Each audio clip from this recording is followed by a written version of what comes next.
हरे कृष्ण। आप सभी श्रद्धालु श्रोताओं को पुत्रदा एकादशी के इस पावन पर्व की हार्दिक शुभकामनाएं। सत्य, श्रद्धा और विश्वास के साथ जो भी साधक पुत्रदा एकादशी का व्रत करता है, उसके जीवन से दुखों का वास सदा के लिए हर लिया जाता है। पुत्रदा एकादशी का यह शुभ अवसर हमें भगवान श्री हरि विष्णु की असीम कृपा, भक्ति और विश्वास का साक्षात अनुभव कराता है।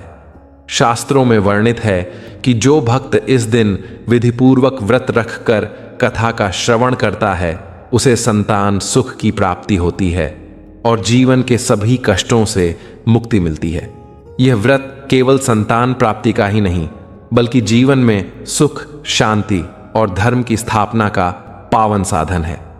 तो आइए आज के इस शुभ और पवित्र दिन का मंगलमय शुभारंभ करें।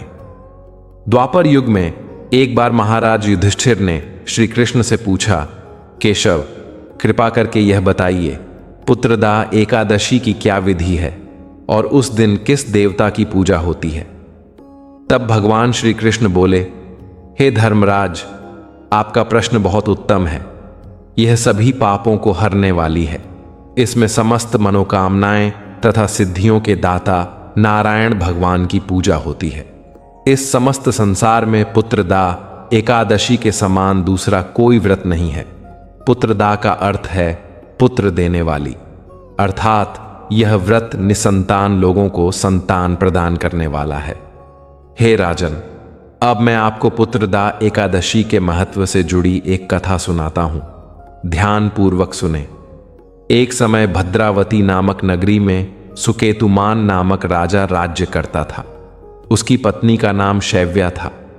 राजा के पास धन, वैभव, राज्य आदि किसी प्रकार की कोई कमी नहीं थी, परंतु उसके कोई संतान नहीं थी। इस कारण राजा और उसकी पत्नी दोनों चिंतित रहते थे।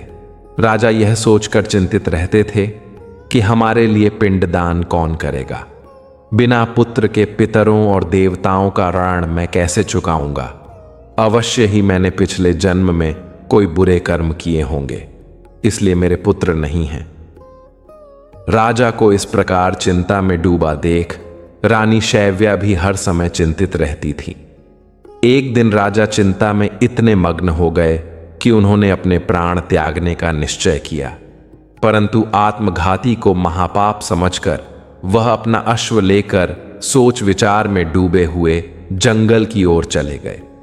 वहां अनेकों प्रकार के पक्षियों और पेड़ पौधों को देखते हुए राजा आगे चलते जा रहे थे। वन में राजा ने हाथी को अपनी मादा और बच्चों के साथ घूमते हुए देखा। हिरण को भी अपनी मादा और बच्चों के साथ देखा। इसे देखकर राजा सोच में पड़ गए कि मैंने कई यज्ञ किए, ब्राह्मणों को भोजन कराया, फिर भी मुझे निसंतान होने का दुख प्राप्त हुआ। मैं क्या करूं? ऐसा सोचते हुए राजा आगे जंगल में चलते गए। आधा दिन बीत गया। राजा भूख प्यास से व्याकुल थे। पानी की तलाश में वह भटकते हुए एक सरोवर की तरफ गए।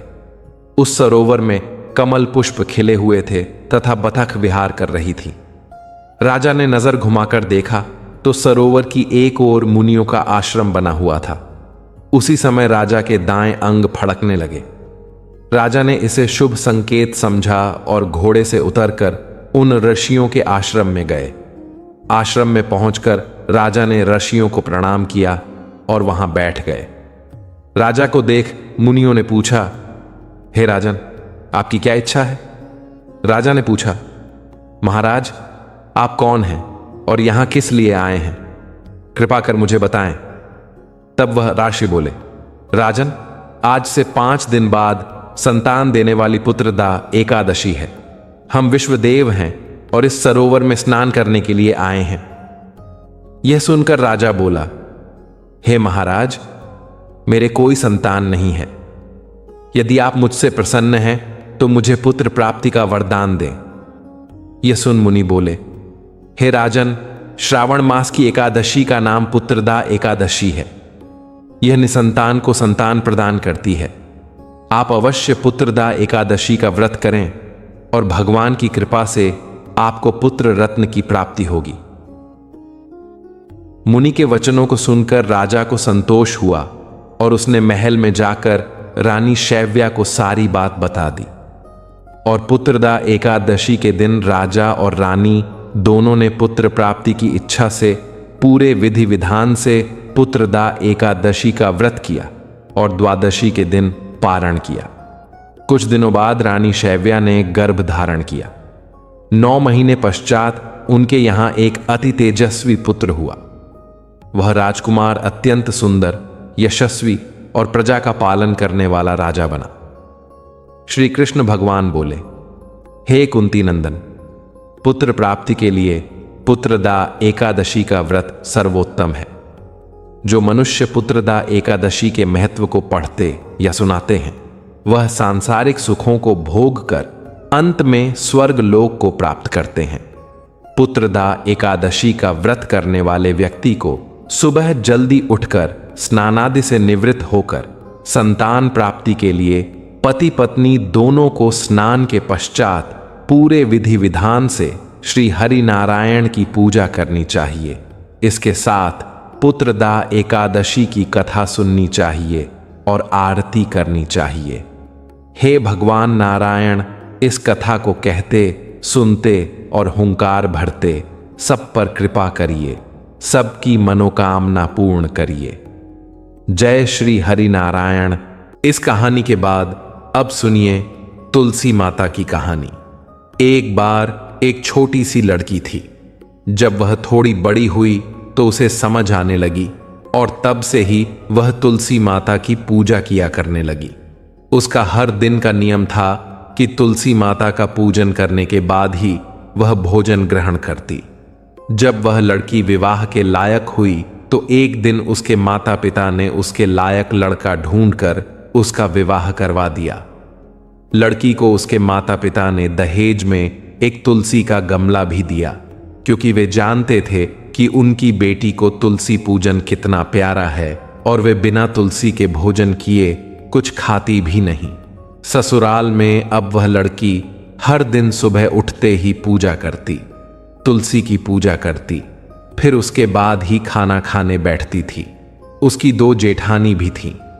वे दोनों उसको इस तरह पूजा करते देखती तो खूब मजाक उड़ाती कि बड़ी नियम धर्म वाली बनती है। उन दोनों को उस लड़की से बहुत ईर्ष्या भी होती थी, इसलिए अक्सर वे दोनों तुलसी जी का गमला छुपा दिया करती।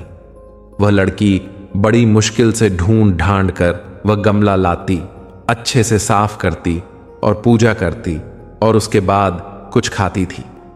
आए दिन उस लड़की की जेठानियां गमला छुपा दिया करती। किसी तरह से ढूंढ ढांड कर वह तुलसी का गमला लाती और पूजा करती। एक दिन तो उसकी जेठानियों ने क्या किया कि तुलसी का वह गमला ही दूर फेंक दिया। लड़की ने घर में आसपास उस गमले को खूब ढूंढा, लेकिन गमला वहां होता तब तो मिलता ना। वह गमला मिला ही नहीं। ढूंढ ढांड कर वह लड़की बहुत परेशान हो गई। इतना दुखी हो गई कि जब उसने तुलसी जी की पूजा ही नहीं की तो उसने खाना भी नहीं खाया, क्योंकि उसका रोज का नियम जो था।